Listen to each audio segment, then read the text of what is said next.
എൻ്റെ അമ്മയ്ക്ക് ഒരു തത്ത പെറ്റായിട്ടുണ്ടായിരുന്നു കേട്ടോ. നമ്മളതിനെ കുക്കുടു എന്നാണ് വിളിച്ചിരുന്നത്. ഒരു ദിവസം കൂടടയ്ക്കാൻ പറന്നപ്പോൾ അതതിൻ്റെ വഴിക്ക് പറന്നുപോയി. അന്ന് എൻ്റെ അമ്മ കരച്ചിലും ബഹളമായിരുന്നു.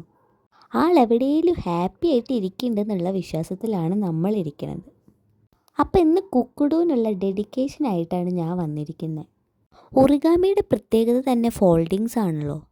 ആദ്യം കണ്ടു കഴിഞ്ഞാൽ ഒന്നും മനസ്സിലാവില്ല. ഇതെൻ്റെ 4ാമത്തെ ട്രൈ ആണേ. പക്ഷെ ഒന്ന് പഠിച്ച് കിട്ടിയാൽ ഇത് വളരെ എളുപ്പത്തിൽ ഉണ്ടാക്കാം കേട്ടോ. പച്ച കളർ തന്നെ വേണമെന്നൊന്നുമില്ല കേട്ടോ. പല കളറിൽ നമുക്ക് ഉണ്ടാക്കി വെക്കാം വീട്ടിൽ. 60 സെക്കൻഡ്സിൻ്റെ വീഡിയോയിൽ സ്ലോ ആയിട്ട് കാണിക്കഴിഞ്ഞാൽ മാക്സിമം ശ്രമിച്ചു നോക്കി, പക്ഷേ എന്നെക്കൊണ്ട് പറ്റുന്നില്ല. ഇതിൻ്റെ ലോങ് വീഡിയോ വേണമെന്നുണ്ടെങ്കിൽ പറഞ്ഞാൽ മതി, ഞാൻ ചാനലിലിടാം. ഫോൾഡിംഗ് എല്ലാം കഴിഞ്ഞ് ഇതൊരു കിളിയാണെന്ന് മനസ്സിലാക്കാൻ വേണ്ടി നമുക്ക് കണ്ണും കൊക്കൊക്കെ ഒന്ന് ഷെയ്ഡ് ചെയ്ത് കൊടുക്കാം. അപ്പോൾ അത്രയേ ഉള്ളൂ കേട്ടോ.